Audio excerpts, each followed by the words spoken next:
Kaum imperialis, perhatikan. Apabila dalam waktu tidak lama lagi perang Pasifik menggeledek dan menyambar-nyambar membelah angkasa, apabila dalam waktu yang tidak lama lagi Samudra Pasifik menjadi merah oleh darah dan bumi di sekitarnya bergetar oleh ledakan-ledakan bom dan dinamit, di saat itulah rakyat Indonesia akan melepaskan dirinya dari belenggu penjajahan dan menjadi bangsa yang merdeka.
Paduka Tuan Ketua yang mulia, sesudah 3 hari berturut-turut anggota-anggota Dokuritsu Zumbicho Sakai mengeluarkan pendapat-pendapatnya, maka sekarang saya mendapat kehormatan dari Paduka Tuan Ketua yang mulia untuk mengemukakan pula pendapat saya. Saya akan menetapi permintaan Paduka Tuan Ketua yang mulia. Apakah permintaan Paduka Tuan Ketua yang mulia? Paduka Tuan Ketua yang mulia minta kepada sidang Dokuritsu Zumbicho Sakai untuk mengemukakan dasar Indonesia merdeka. Dasar inilah nanti akan saya kemukakan di dalam pidato saya ini. Maaf, beribu maaf, banyak anggota telah berpidato, dan dalam pidato mereka itu diutarakan hal-hal yang sebenarnya bukan permintaan Paduka Tuan Ketua yang mulia, yaitu bukan dasarnya Indonesia merdeka.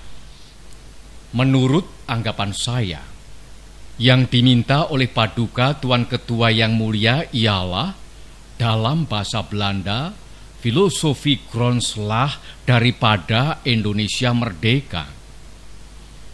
Filosofi grondslag itulah fondamen, filsafat, pikiran yang sedalam-dalamnya, jiwa, hasrat yang sedalam-dalamnya untuk di atasnya didirikan gedung Indonesia merdeka yang kekal dan abadi. Merdeka buat saya ialah political independent, politik onafhankelijkheid. Apakah yang dinamakan politik onafhankelijkheid? Tuan-tuan yang terhormat, lihatlah di dalam sejarah dunia, lihatlah kepada perjalanan dunia ini. Banyak sekali negara-negara yang merdeka, tetapi bandingkanlah kemerdekaan negara-negara itu satu sama lain. Samakah isinya? Samakah derajatnya negara-negara yang merdeka itu? Jermania merdeka, Saudi Arabia merdeka, Iran merdeka, Tiongkok merdeka, Nippon merdeka, Amerika merdeka, Inggris merdeka, Rusia merdeka, Mesir merdeka. Namanya semuanya merdeka, tetapi bandingkanlah isinya. Maaf, Paduka Tuan Yimukyo Kotyo, berdirilah, saya punya bulu. Kalau saya membaca Tuan punya surat yang minta kepada kita supaya dirancang sampai jelimet hal ini dan itu dahulu semuanya. Kalau benar semua hal itu harus diselesaikan lebih dahulu sampai jelimet, maka saya tidak akan mengalami Indonesia merdeka. Tuan tidak akan mengalami Indonesia merdeka. Kita semua tidak akan mengalami Indonesia merdeka sampai di lubang kubur.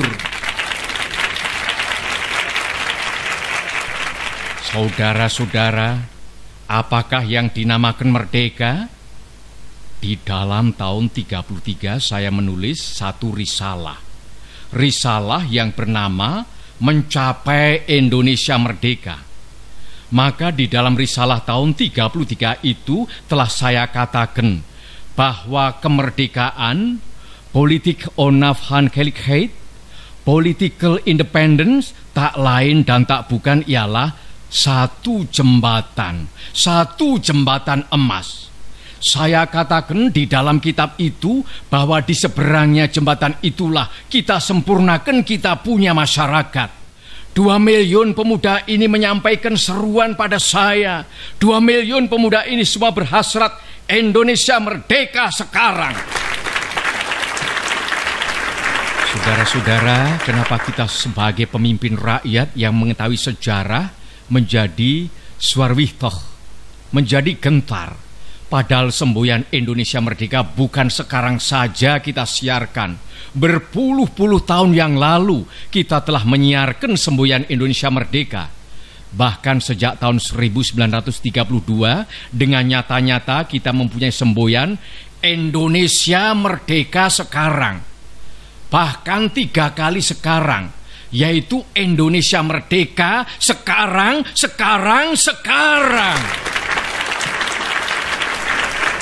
Saudara-saudara, kalau umpamanya pada saat sekarang ini bala tentara Dai Nippon menyerahkan urusan negara kepada kita, maka 1 menit pun kita tidak akan menolak. Sekarang pun kita menerima urusan itu. Sekarang pun kita mulai dengan negara Indonesia yang merdeka.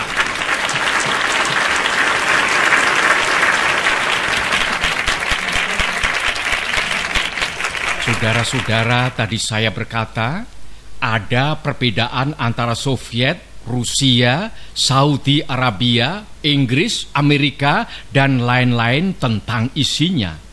Tetapi ada satu yang sama, yaitu rakyat Saudi Arabia sanggup mempertahankan negaranya.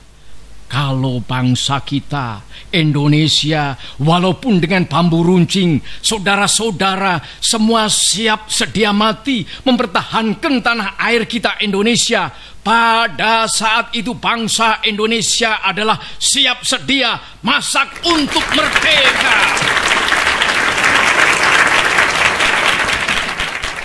Di dalam Indonesia Merdeka kita melatih pemuda kita agar supaya menjadi kuat. Di dalam Indonesia Merdeka kita menyehatkan rakyat sebaik-baiknya.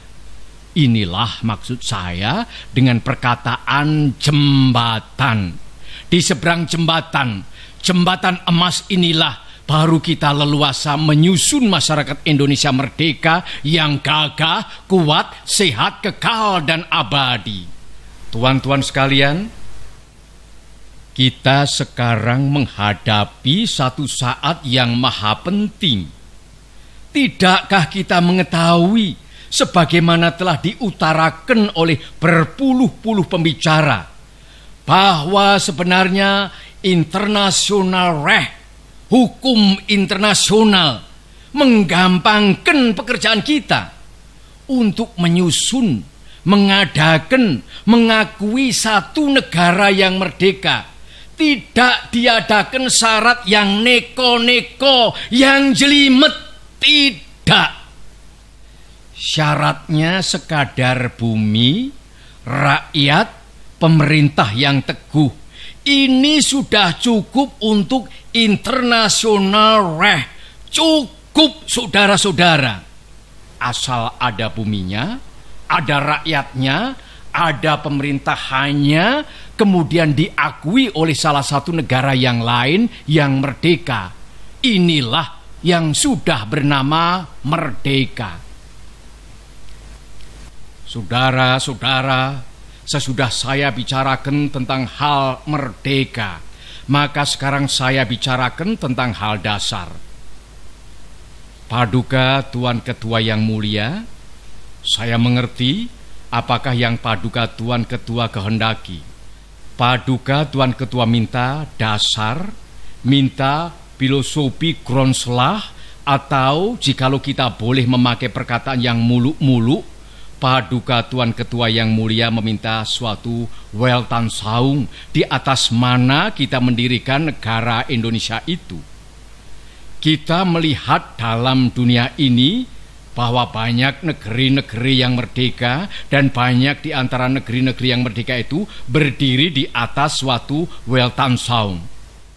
Paduka Tuan Ketua yang mulia, apakah Weltanschauung kita jikalau kita hendak mendirikan Indonesia yang merdeka? Maka demikian pula jika kita hendak mendirikan negara Indonesia merdeka.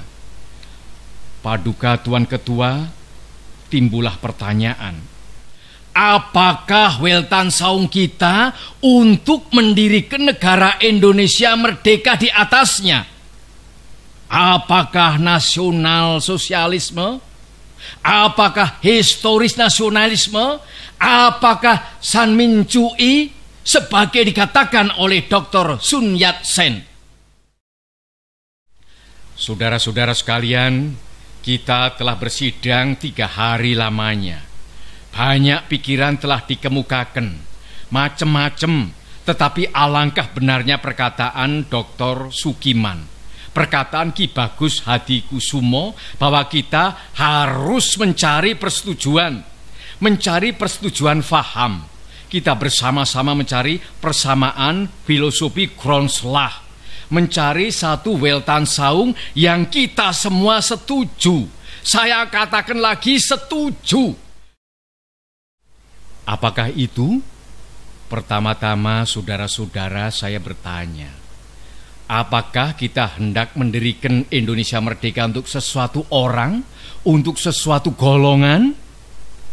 Mendirikan negara Indonesia merdeka yang namanya saja Indonesia merdeka, tetapi sebenarnya hanya untuk mengagungkan satu orang, untuk memberi kekuasaan kepada satu golongan yang kaya, untuk memberi kekuasaan pada satu golongan bangsawan.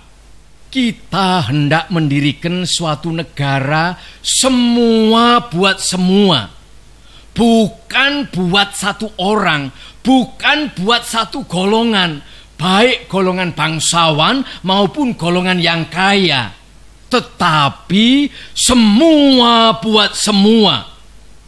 Inilah salah satu dasar pikiran yang nanti akan saya kupas lagi. Maka yang selalu mendengung di dalam saya punya jiwa, bukan saja di dalam beberapa hari di dalam sidang Dokuritsu Zumbicho Sakai ini, akan tetapi sejak tahun 1918, 25 tahun lebih, ialah dasar pertama yang baik dijadikan dasar buat negara Indonesia, ialah dasar kebangsaan. Kita mendirikan satu negara kebangsaan Indonesia.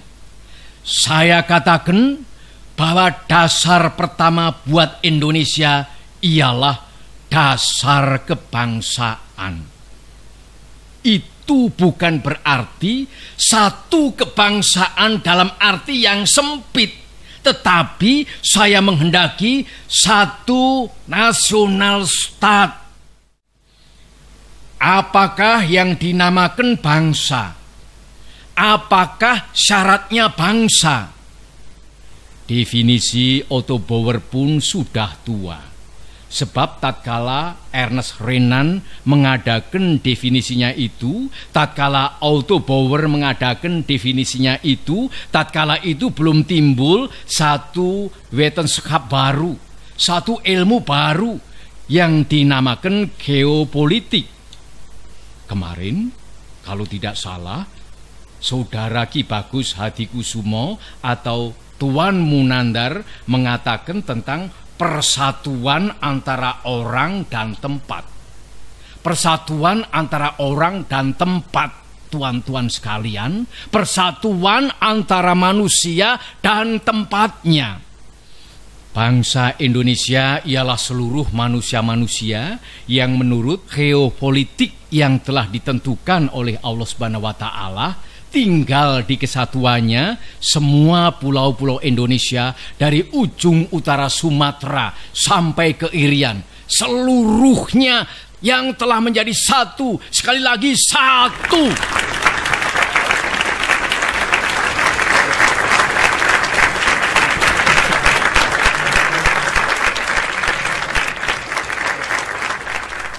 Kesinilah kita semua harus menuju, mendirikan satu nasionalistat di atas kesatuan bumi Indonesia dari ujung Sumatera sampai ke Irian. Demikian pula bukan semua negeri-negeri di tanah air kita yang merdeka di zaman dahulu adalah nasionalistat. Kita hanya 2 kali mengalami nasionalistat, yaitu di zaman Sriwijaya dan di zaman Majapahit. Di luar dari itu kita tidak mengalami nasionalistat. Nasionalistat hanya Indonesia seluruhnya yang telah berdiri di zaman Sriwijaya dan Majapahit dan yang kini pula kita harus dirikan bersama-sama.